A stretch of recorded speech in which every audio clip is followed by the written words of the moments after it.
When first approaching the Metropolitan Museum of Art, we couldn't help but notice that the building is in contrast with its surrounding environment. The building is unique because of its towering Corinthian columns in a city where commercial buildings are the norm. Because of the building's irregularities, it demands attention. We entered the museum with an open mind, but our attention was immediately directed towards the gilded coffin of the Egyptian priest Najamanika. The statue stood tall and was isolated to itself, with the exception to anthropomorphic guard dogs. With all of our focus geared towards Najamanika and his gilded coffin, we were curious to learn more about the significance of it. By looking at other forms of Egyptian art, the growth and continuance of memorialization remains a fixture of Egyptian society, even though the mediums and artistic techniques change. One can't help but notice the radiance of the gold. The coffin draws one in, forcing the viewer to question their own mortality.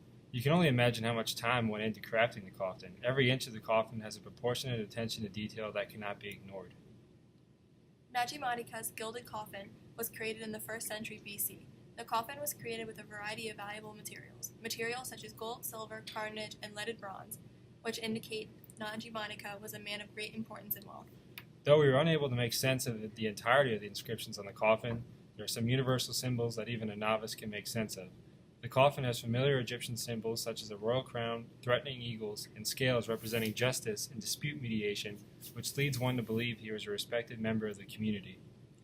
Egyptian culture has a long tradition of memorializing important leaders in their society for eternal immortalization. This stems from the Egyptian belief that there was an afterlife. The more symbols of wealth that surrounded someone's tomb demonstrates the amount of influence they had while they were living. Hear me out. You know who this sculpture kind of reminds me of? No, who? King Khafre. That's a great comparison. The sculpture, Khafre Enthroned, was created 2,400 years prior to Najamanika's gilded coffin. In a way, this comparison represents the evolution of Egyptian culture on a micro scale. Exactly. In 2750 BC, statues were constructed out of heavy diorite. While this material was durable and perpetuated the idea that his kingship was internal, it made craftsmanship more difficult. The transition to gold not only signifies a change in medium, but also a shift in cultural definitions of beauty. That's true, but the underlying philosophy still remains the same.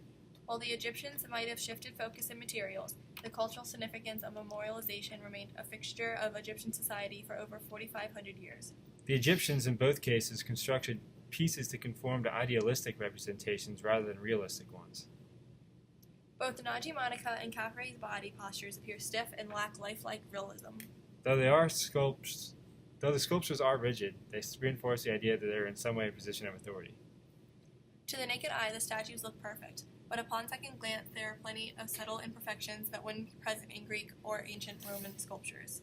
Both sculptures provide further proof that art is a useful tool that aids governments and communities to establish and maintain power.